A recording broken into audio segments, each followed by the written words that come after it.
Kip's Corner. Welcome back and welcome to Mixed Media Beginnings.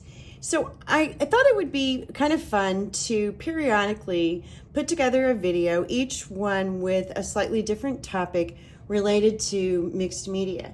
Today's topic is gesso. This is the beginning. This is the bare, this is the very, very, very beginning. If you are going to do any kind of work where you're playing around with assemblage or collages, and not just paper collages, but other kinds of collages, you have to have gesso. So I will come back to this in just a minute, but before I do, I want to just put a couple disclaimers out there. First and foremost, I'm not a professional artist. I'm a hobbyist. That's it. I'm not professional, so just keep that in mind. The second thing is I want to define mixed media, because it's a term that's used a lot lately, and I hear a lot of people say, oh, I want to get into mixed media, I'm afraid. I hear this, I'm afraid of mixed media. Don't be afraid. There's nothing to be afraid of, because truly, you're probably already creating mixed media pieces. Mixed media is just that, mixing media in your work. The mediums include paint, ink, paper, fabric, wood, crayons are a medium, a watercolor, that's a paint. But the point is that mixed media is using a variety of mediums in your work. So if you are, for example, if you're creating a masterboard and you're using paper and fabric, maybe there's a little lace in there, and you've got some ink going on, that's mixed media. Mixed media is a term that was coined in the early 1900s, around 1912, with cubists and their collages. So Picasso was a mixed media artist. There were other artists before him, and there were other artists using mixtures, different mediums in their work before the term was coined. But so it's been around since about 1912, and it basically, in its simplest forms, means just using multiple medium in your work. So, like I said, you're probably already doing mixed media pieces. So don't be afraid. But because there are a lot of people who want to get into doing some different things with mixed media, and I, again, am no expert, but I thought it would be kind of fun and good for me, really, to just spend a minute, an episode here or there, a recording here and there, just talking about some basics. So in the description box below, you'll see a Linktree link that's will take you to links to everywhere that I am, including my email. So if you don't want to put a comment below, shoot me a note. Let me know what topics you want me to cover. Again, I'm no expert. I'm not a professional, but if I can, I will certainly cover that in Mixed Media Beginnings, whatever topic that you might want. I have some ideas of some things that I thought might be beneficial, but I want to hear from you. Okay, so that gets us to today's topic. Is a pretty simple, straightforward one. It's gesso. Gesso is the beginning. If you are going to start working with using a lot of color and playing around with grunging up your stuff or anything like that, you want gesso. You need gesso. You need gesso in your life. So get some gesso in your life. What I've got here is white gesso, black gesso, clear gesso, and cream, which is a pigmented, tinted, I should say. It's a tinted gesso. So white gesso is the beginning. It's the bare bones. If you do nothing else, get white gesso. I have two because I bought a new jug of it and forgot that I had, and then bought another one.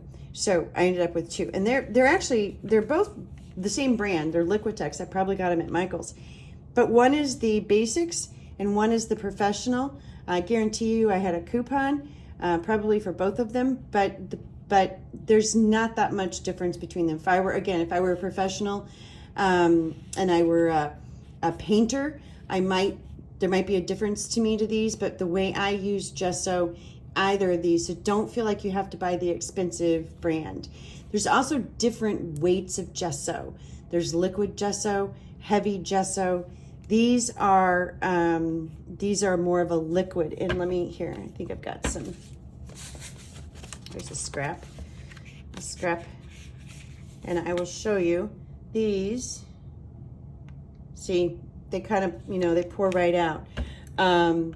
They're very thin. They're very liquidy. They're great for preparing your surface.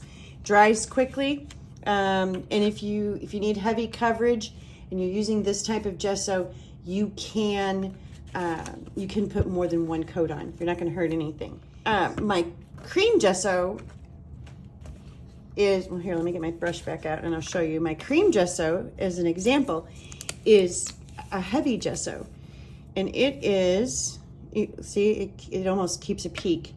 It's a lot creamier, a lot thicker. So this is going to go on a lot thicker. A lot of times when I'm using my cream gesso, I don't need to put 2 coats on because it is a heavier gesso. But different brands are going to have different consistencies, and so just pay attention to the label. The jar it's in will give you a hint as well, but there are different weights of gesso. Okay, this is black gesso. Black gesso, these black and clear gessos have the same consistency of the white gesso that I have. They're a very liquid, very fluid gessos. I use all 4 of these, white, black, clear, and my cream, in all the time for different reasons. White gesso is sort of the base. If you're going to start out with a color of gesso, start with white. Black gesso, I use black gesso a lot on metal, especially if I'm going to put a wax, like a metallic wax on top of it. Sometimes I like to start with a black or a much darker base, and that prevents me from having to put a black paint on top of something. I also use both my black and my white if I'm splattering. Instead of acrylic paint, I use gesso. Water it down a little bit, splatter, get your blacks and your white splatters on there. Now if I want a different color splatter, of course I'll use an acrylic paint and water down, but gesso works just fine for splattering. White gesso also is an excellent way to highlight. You can dry brush white gesso on top of an assemblage, for example, a dimensional piece, to put some highlights on the tops of the dimension. It's great if you're working with a piece and you've just got a bunch of different colors going on and you want to kind of tone them down. Maybe they're too bright. You can put use a brayer and kind of just put a little bit of gesso on the background to help tone it down and bring it down a notch. So white gesso is your friend. Lots of uses. I've just touched on a few. I'm sure there are people who use gesso in many, many, many different ways, but it is a surface preparation. Black gesso, also I use it a lot for things other than just prepping my surface. Clear gesso is awesome to have on hand, and I just used it. If you watched the video before this one, let me find the page. I just used it on this. This was a frame from 49 in Market, and I wanted to put some color on it, and I wanted to change the color.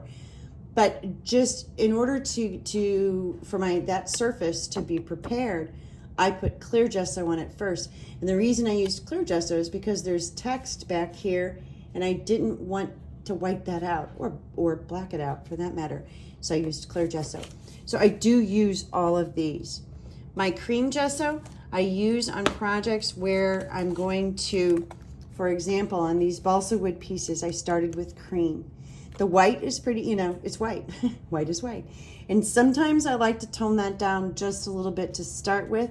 I like to start with the surface color just a slightly, tinted, and that's when I use my clear gesso, my cream gesso.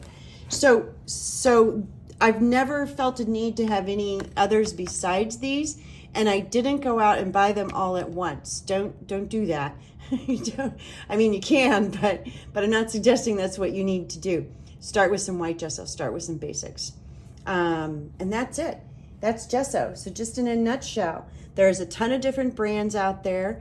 I think for what we're doing, and unless you are a professional artist or a professional painter, probably doesn't really matter what brand. I've not ventured out really far.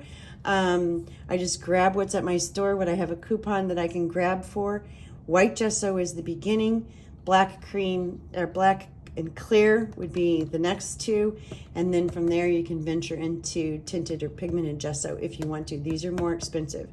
It is a binder mixed with chalk, and in the case of white pigment, black pigment, I don't know what this is mixed with, but it might be, maybe this is just the binder and chalk. I don't know. I'm not sure. The point is, it's the beginning. It's the bare bones. If you're going to do any mixed media work, you need something to prep your surfaces, and gesso is the man. That's it. Again, let me know if there are any other topics you want me to cover, and hopefully, if you didn't already, you have an idea now of what gesso is for, what it is, and some of the ways that you can use gesso. Thanks for joining me. I really appreciate it. Bye.